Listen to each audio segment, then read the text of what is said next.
జనగాం జిల్లా కొడకండ్ల మండల కేంద్రంలో ఓ బాధితురాలి ఇంట్లో గుప్త నిధులున్నాయంటూ ఆ బాధితురాల దగ్గర నుంచి వేములవాడకు చెందిన కడమంచి రజనీకాంత్ గుప్త నిధులున్నాయంటూ నమ్మబలికి 9,20,000 తీసుకుని మరోసారి పూజ చేయాలంటూ 7 లక్షలు కట్టాలని అనడంతో బాధితురాలు పోలీసులను ఆశ్రయించగా కొడకండ్ల ఎస్ఐ శ్రావణ్ కుమార్ వారి సిబ్బందితో కలిసి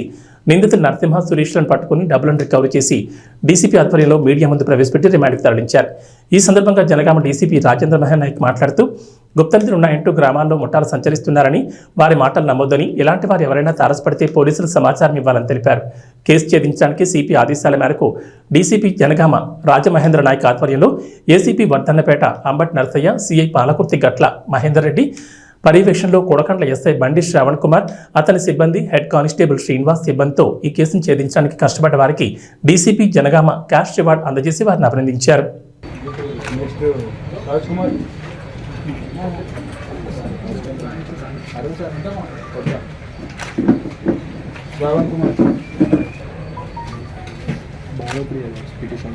अशोक अरुण संपत